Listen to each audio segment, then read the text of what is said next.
Bonjour et bienvenue donc dans cette nouvelle vidéo de chimie, donc à destination des élèves de 4e, dans laquelle nous allons parler donc de la réaction chimique et plus précisément on va s'intéresser au père de la chimie moderne, Lavoisier.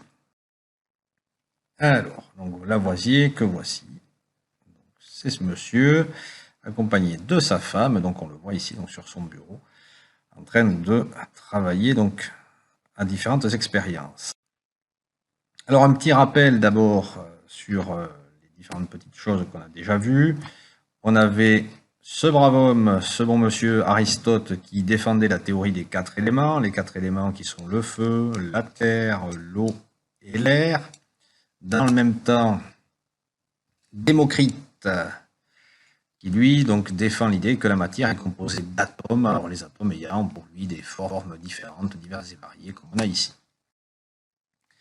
Alors, celui qui va les mettre tous les deux d'accord, c'est Antoine Laurent Lavoisier, donc, qui va réaliser ses expériences dans les années 1770. C'est ce que nous allons voir maintenant.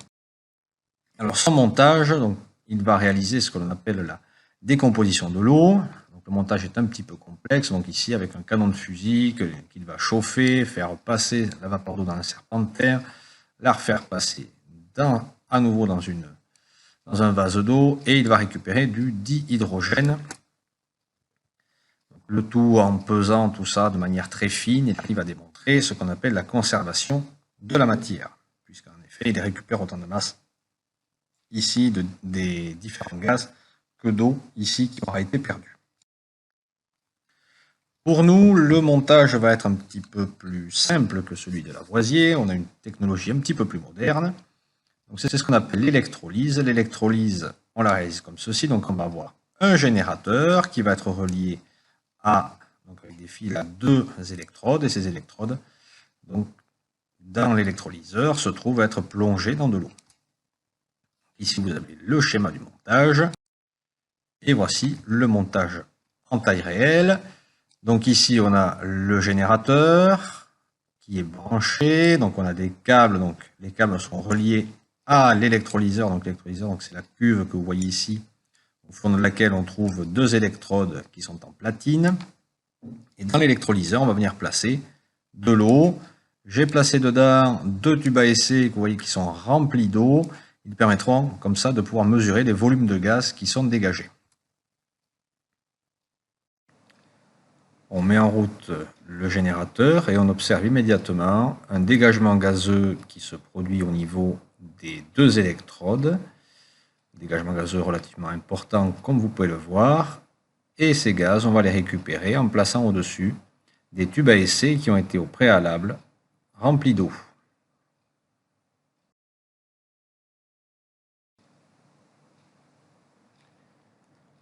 Le dégagement gazeux se poursuit et l'on va voir donc un tube qui va se remplir nettement plus que l'autre d'un gaz. Vous pouvez le voir sur l'image. Donc le dégagement gazeux se poursuit dans l'électrolyseur puisque le générateur est encore en fonctionnement. Et on voit bien donc qu'on a un des tubes qui contiennent 2 fois plus de gaz que l'autre. Et ces gaz, nous allons tenter de les identifier dans la dernière étape de cette électrolyse. Bien voilà, donc l'électrolyse a continué. Nous avons donc notre électrolyseur avec les tubes. Pas facile à voir. Notre électrolyseur se trouve toujours ici. Donc nous avons nos tubes à essai qui sont bien remplis de gaz et nous allons essayer de mettre en évidence les gaz qui sont présents dans ces tubes. Donc je prends le tube qui a été le plus rempli de gaz, je vais mettre une flamme devant et on a donc un petit POC qui est caractéristique de la présence de dihydrogène puisque c'est un gaz qui est extrêmement explosif. Et maintenant, donc, nous allons voir si on a bien du dioxygène présent dans le deuxième tube. Donc, pour le deuxième tube, j'ai ici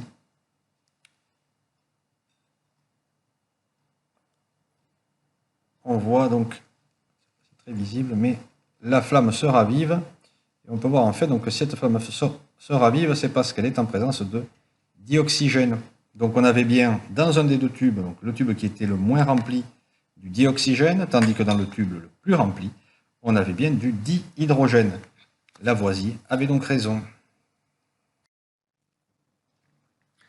Donc nous avons vu dans les vidéos précédentes donc l'électrolyse de l'eau.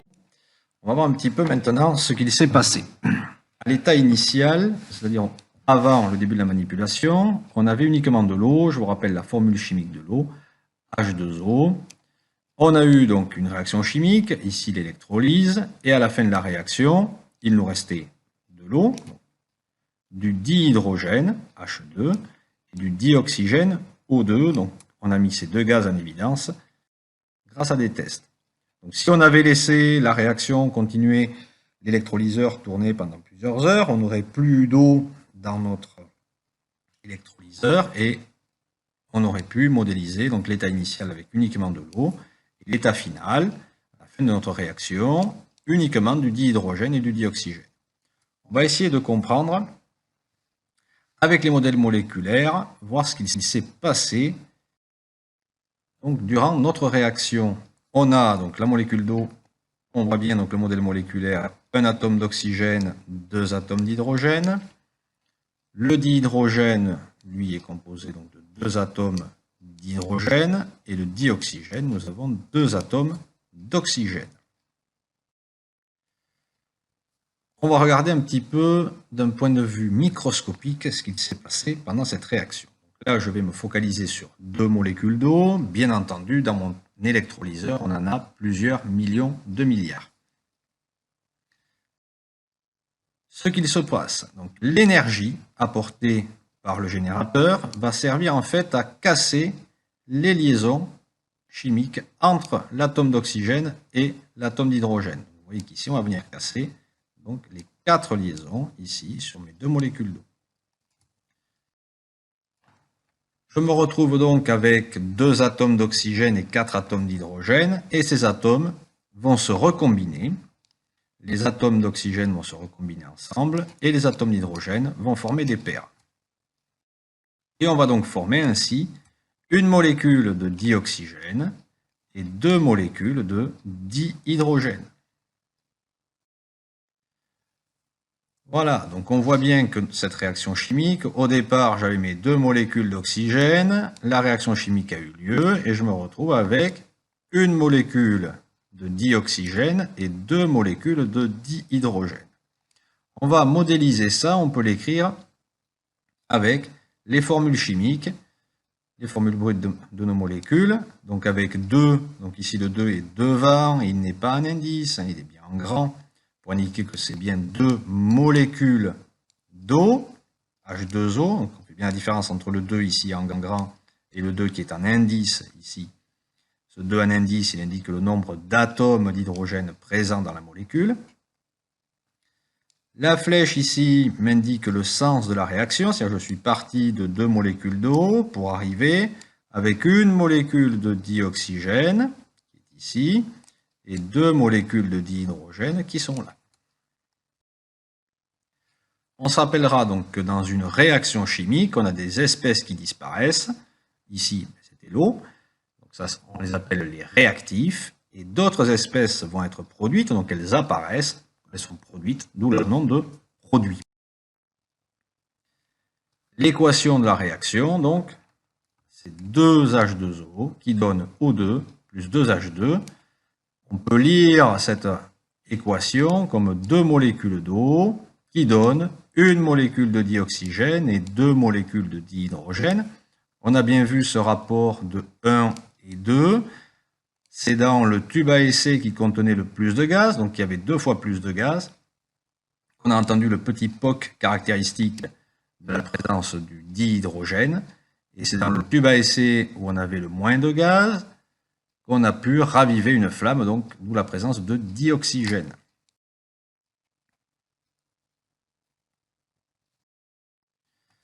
Eh bien, tout ça avait été aussi démontré par John Dalton en 1803.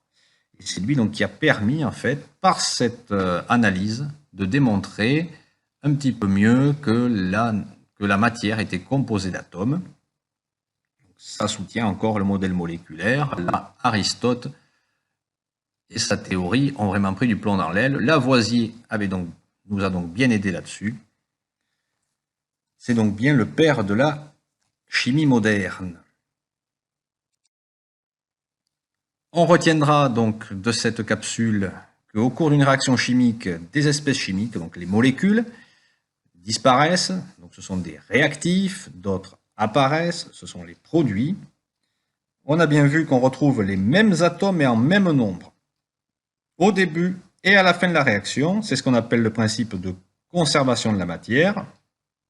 Ça avait été démontré par Lavoisier. Et on a vu aussi qu'on peut modéliser une réaction chimique par une équation de réaction, donc équation qu'on va écrire avec les formules chimiques et qui nous permet bien de pouvoir faire les bilans de matière au moment de notre réaction.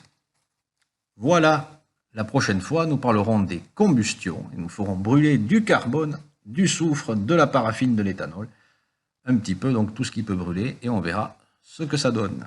À bientôt.